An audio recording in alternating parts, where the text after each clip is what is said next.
gotta listen to you. It's my obligation, but you know to listen and pay attention. Let's go to the top 5 teams on the list. Number 5, Tampa Bay is out. Guess who's in? The Indianapolis Colts. Why? You got Phillip Rivers completing 68.5% of his passes. Oh, by the way, the man has only been sacked 9 times this entire season, which means that offensive line is protecting him. Of course, they got a decent running game, but you got with Jonathan Taylor. But you got to look at their defense. Their defense is top 5 in points allowed, top 5 in yards allowed, top 5 against the pass, top 5 against the rush. This defense is legit. They're 7-3. They've been balling last 2 weeks. Wins over Tennessee and Green Bay. They deserve our props. The Indianapolis Colts are in the top 5. Put it right there. Let's get to number 4 on the list. There's no change here. The Los Angeles Rams. Why? Because that defense is big time. That's why with Jalen Ramsey, of course with Aaron Donald, the man, Brockers, and the crew. We saw once again Tampa couldn't run the football, even though that's nothing new. But they had a tough time passing, even with all those weapons Tom Brady has available to him. Meanwhile, Jared Goff, Robert Woods, Cooper Kupp, you saw what they did. 23 receptions for 275 yards combined. The Rams are a well-balanced team, legitimate Super Bowl threat, exceptionally well coached by Sean McVay. They're a top 4 team. Let's go to number 3 on the list, please. It's an easy one, y'all. It's a gimme. It's the New Orleans Saints. Why? Even without Drew Brees, Taysom Hill comes into that game and gives you something Drew Brees could never give you. That's the ability to run the football effectively, to be a threat moving the change. Scored 2 touchdowns on runs. That is Taysom Hill. Threw the ball decently well, completed 78% of his passes, still got Michael Thomas, still has Emmanuel Sanders, still has Alvin Kamara, and that defense is no joke in New Orleans either. They're a top 3 team. Let's go to number 2 on the list. Are you ready? It's the Kansas City Chiefs. Why? Because they're the reigning Super Bowl champions. They're 9-1.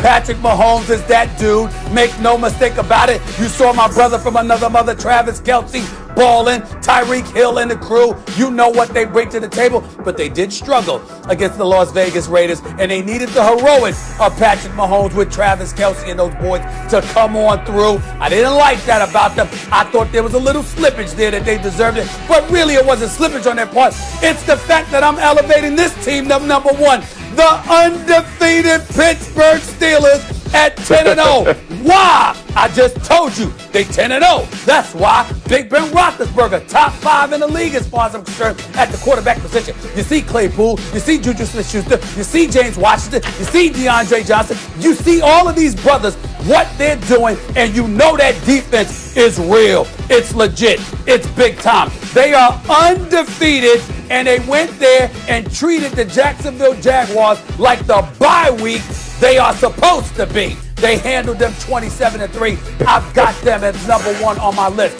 So from 1 to 5, the Steelers, the Chiefs, the Saints, the Rams, and the Indianapolis Colts as my top 5 teams in the National Football League after Week 11. Floor is yours.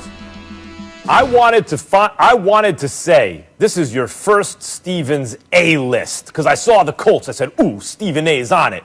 Rams at 4. Oh, Stephen A, 2 for 2.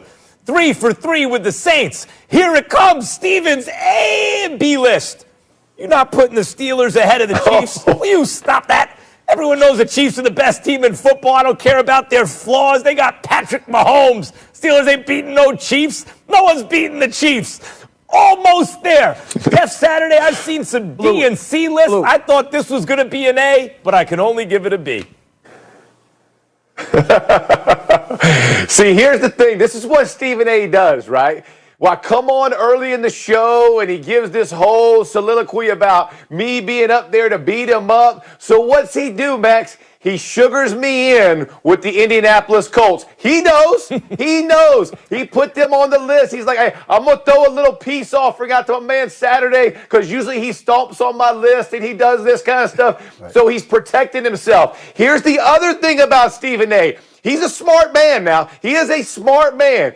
Why did he put the Steelers at 1? Because he just saw 2 of the Ravens' best players not be able to play Thursday. So he feels pretty confident, right? He can step out now. He can step out a little bit. Bring it out just a hair, because he's been real scared. He's been real scared, even being that fan, to step out and jinx him. So he feels like the jinx is off. He doesn't have to worry as much about Thursday night's game. So he's like, you know what? This is my week, right? It's no different than a coach waiting to put the backup quarterback in and make him a starter after the bye week. This is what Stephen A just did, right? He just slid it in there. I will say this, though. Of all the trash lists that I've seen, Stephen A went and redeemed himself. This is a great list. It's an A list, wow. Stephen A. You did a good job. This is your best work. Wow. And it's because you sugar me with the Colts and the way you manipulate it. Listen, I give you credit. There's a reason there's a reason that you stay on every day and people tune in.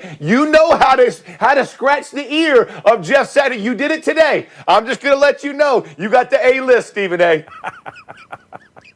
Oh, my goodness. All you have to do is talk about your Colts. You're such an easy win. All right, let me get one more topic in here while we have you, Jeff. So one team that got knocked off Stephen's A-list obviously was the Bucs. We saw Brady struggle last night, Monday Night Football. Jeff, I want to start with you with this question here. If the Bucs fail this year, with all the talent on both sides of the ball, is it Tom Brady's fault?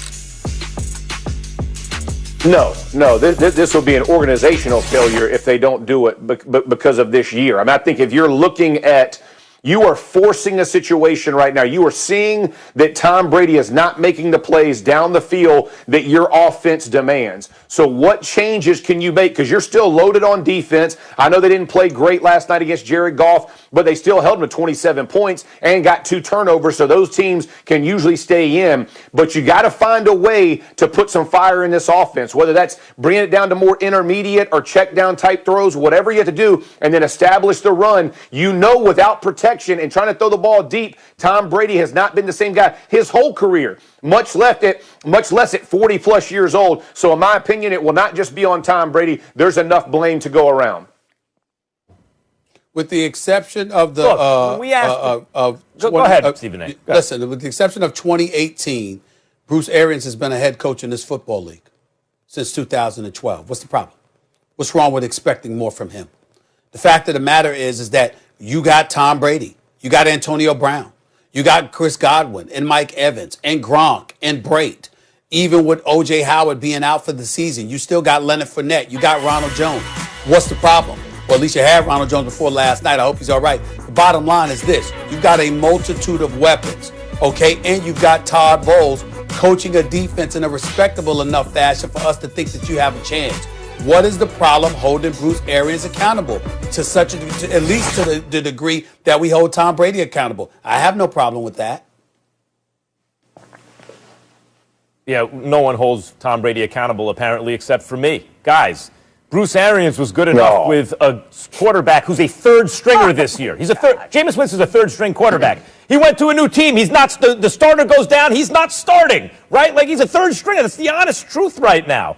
They went 7-9 last year, and we all said, you just put a competent quarterback, not going to turn the ball over 30 times, throw 30 interceptions. They'll be at least 9-7, maybe 10-6. Oh, there's Tom Brady, maybe 10-6, 11-5. Here it comes. Super Bowl favorites out of the NFC. Jeff Saturday, you were talking about they have defense. By the way, you're right. Arians doesn't run the ball enough, but they're getting pretty good run blocking. They have receivers everywhere you look. They have guys who get yards after the catch. Look at Mike Evans yesterday, even with guys hanging off of him. They have every single thing you want. And when Brady comes up short against the Saints twice, when he comes up short against the Bears, when he comes up short yesterday against the Rams, excuses.